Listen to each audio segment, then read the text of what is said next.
मुख है, किसी का मुख ही नहीं है। सर्पों को, सांपों को, बिच्छुओं को, नाना प्रकार के जीव जंतुओं को, पिशाचों को कौन भोजन कराए? अद्भुत बारात देख करके सभी परेशान हो गए।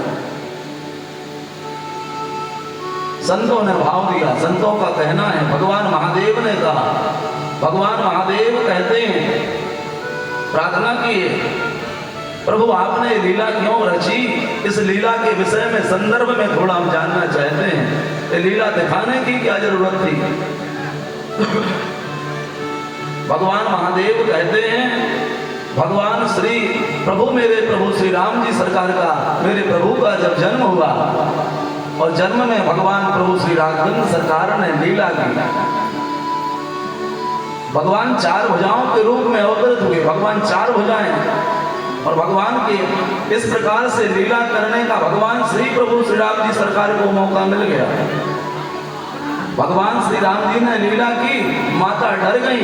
माता पुनी बोली, सोमती डोली, तजो तात, यह रूपा,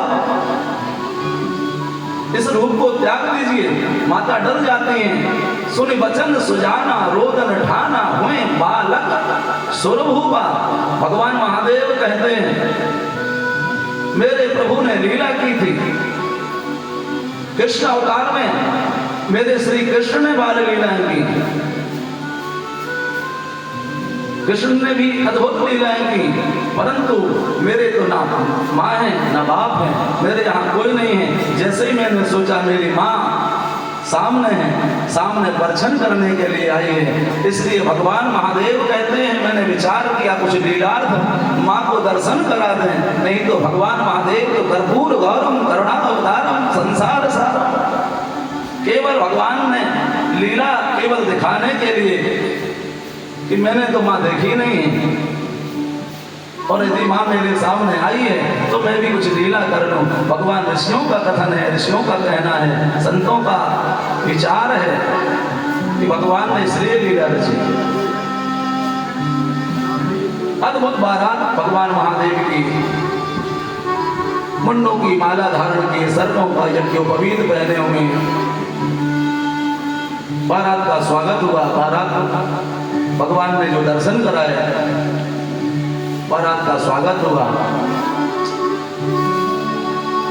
और कल माँ भगवती माँ के साथ आप सभी ने भगवान महादेव की विवाह की झांकी के दर्शन किए। अब भगवान महादेव जिस समय कामदेव आम के वृक्ष पर चढ़ा, काम को जला दिया भगवान ने, काम को भस्म कर दिया, लेकिन भगवान महादेव के तेज से, भगवान महादेव के तीसरे नेत्र से जो तेज निकला था, जो तेज पुंज था, उससे पृथ्वी जलने लगी, पृथ्वी दग्ध होने लगी। ऋषियों ने कहा, एक पृथ्वी दग्ध हो रही है, पृथ्वी जल रही है, इस तेज पुंज को कहाँ छोड़ा जाए, इस तेज पुंज का क्या किया जाए? संसार में आग लगी है, सारी पृथ्वी तप रही है, क्योंकि भगवान महादेव का तेज था। काम को जला दिया, लेकिन काम को भस्म करने के बाद इस तेज पुंज को कहाँ छोड़ा जाए? ऋषियों की प्रार्थना पर भगवान महादेव से निवेदन किया था और भगवान महादेव की स्तुति गाई। वंदे देव उमापतिं सुरगुरुं, वंदे जगत कारणं, वंदे पन्नग भूषणं मृगधरं, वंदे पशूनां पदं, वंदे सूर्य शशांक वैरिनयनं, वंदे मुकुंद प्रियं, वंदे भक्त जनाश्रयं च वरदं, वंदे शिवं शंकरं। हे भगवान, हे महादेव, दग्ध जलती हुई आपकी इस ज्वाला को आप ही संभालें। भगवान महादेव की स्तुति पर भगवान महादेव ब्रह्मा आदि देवताओं ने निर्णय करके गंगा सागर में इस तेज पुंज को गंगा सागर में छुड़वा दिया था। और जैसे ही गंगा सागर में गिरा, गंगा सागर में गिरते ही सरकंडों के बीच में एक बालक के रूप में अवतरित हो जाता है। वही बालक उसी समय, वह बालक स्वर्ग से आई कृतिका है, उस बालक को गंगा सागर में जाकर के जैसे गिरता है, उसको वह कृतिकाएं अपने लिए पुत्र मान करके ले लेती हैं।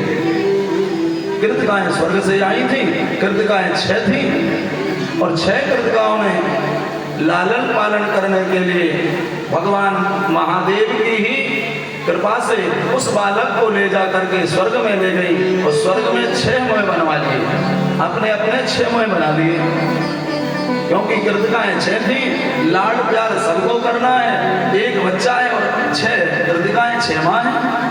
तो माँ ने सोचा कि हम लाड़ प्यार किसको, हम अपना भोजन कराना चाहते, हम अपना लाड़ लड़ाना चाहते हैं। कृतिकाओं ने अपना अपना मुख बना लिया था, तब से वह बालक 6 माह का हो गया और 6 माह का बालक, अद्भुत बालक, कृतिकाओं के लालन पालन से, कृतिकाओं के लालन पालन करने के कारण उस बालक का नाम कार्तिकेय रख दिया गया था। बोले कार्तिकेय भगवान की। ऐसे